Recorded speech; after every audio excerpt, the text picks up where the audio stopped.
Okay, here we are in the Lone Madrone Barrel Room for another conversation. And today, my very good friend, Stephan Asseo. Stephan? Salut. Stephan, originally from Bordeaux, as most people will know, and now in Pass Robles for a long time. I think obviously, first question has to be, why would you leave Bordeaux? And why would you come to Pass Robles? I know you've answered this 1,000 times, and it's blah, blah, blah. But for once, maybe you can tell the truth. Yeah.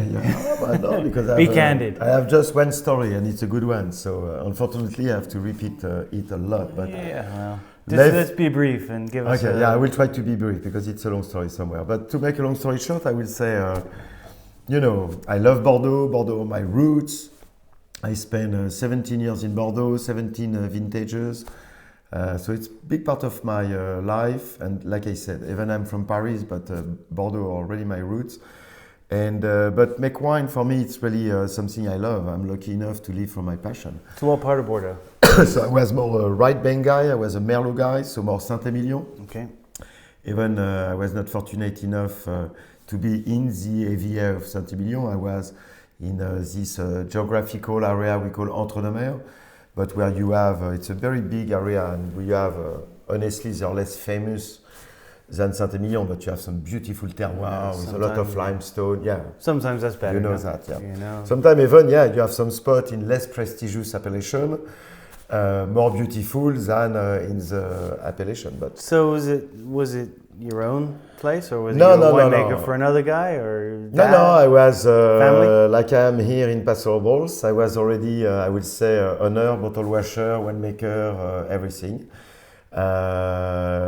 It was a huge adventure, so could be I could call it L'Aventure too, but it was a big adventure because I started this story after more or less 3 years in the French Polynesia in the Pacific.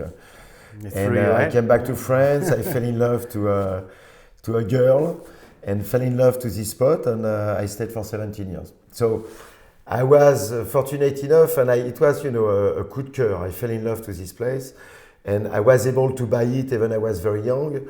So is this like a family adventure with mom and dad, or just Stephan? No. This one was my really first adult. So what did you do before? Before, what did you do in French Polynesia that you can talk about? I was, but after somewhere I learned how to make wine. So I have to go back a little bit at the beginning. After I graduated from school, I tried to go straight to some viticulture, oenological school, but like I was from Paris, I have no background, or my family had no roots in the farming business, and it was in the 70s. It was very hard for me. I was like a Parisian poet. Nobody was believing in me, in my motivation. So it was very hard for me to have access to those schools. And so to finally have access to those schools, I had to do some what they call internships. So I was slave for at least 2 years in Burgundy. In Burgundy, wineries. Oh, nice. Yeah, I learned how to make wine in Burgundy. It's appropriate then tonight. Yeah. And even I ended up after to Bordeaux, but I learned to make wine in Burgundy. And so, I started like intern. After 2 years of slave story, the slave life, I was able to go back to the school and to show them, look at, I'm very motivated. And finally, I went in this school in Mâcon. So it's south of quite the south part of the Burgundy. It's so really, just before Côte d'Or and Beaujolais. So really then wine is what you've done. I mean, you didn't... You love to cook, I know that. Did you work restaurant first or no? No, no dishwashing, no nothing? Yeah, I did that when I was in French Polynesia at the beginning to survive, But after I moved to some island, and I was growing my own vegetables, fishing a lot, the night catching some lobster, selling that to the local Chinese guy who had a business, because in French Polynesia it's only a Chinese guy who has the grocery shop, and they have a monopoly on all the food business and business in general. So however, I did this kind of small job. But yeah, my first real passion and full-time job was to make wine. Wine. From Paris. And coming from Paris. And your family, your dad, not in wine at all?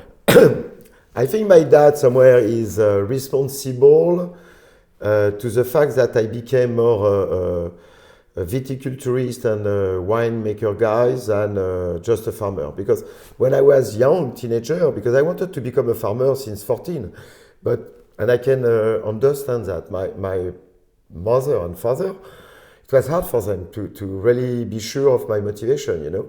And that's the reason I didn't go in my, at school at least, already in this branch, in the direction of viticulture or agricultural school.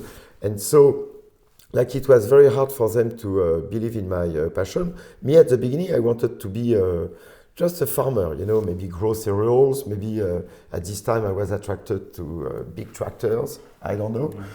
But, still are. And it was, I think, deeply, I think it was more, I was not a city boy, I was really more a country guy. And after slowly, and I think he's really responsible about that. My dad was not a big wine drinker, but big wine lover. And when really he understood that to become a farmer was really my goal in my life, he told me, you know, I think wine is more interesting than just to grow cereals because you have more influence in the whole process, and at the end I think it's definitely more noble than just grow corn.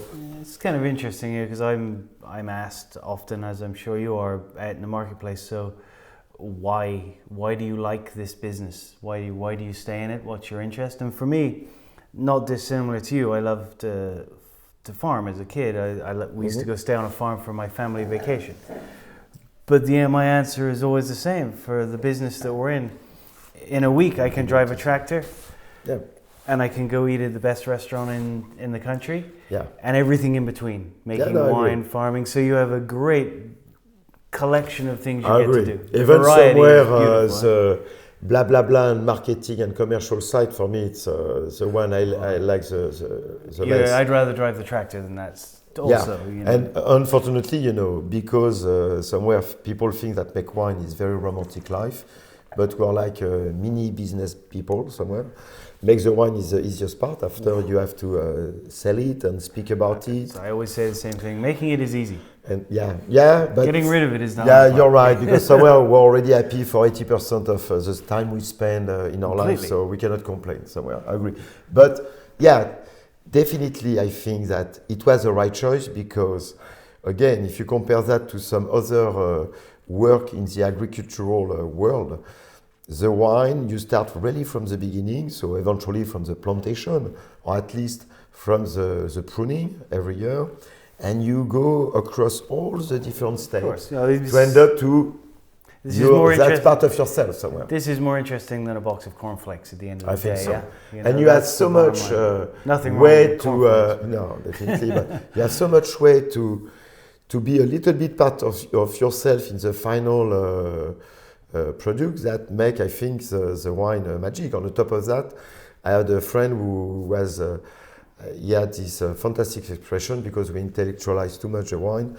And at the end, he was telling me that, Stephan, never forget, and we're lucky enough for that, we sell pleasure. And I think wine is pleasure at the end. Totally.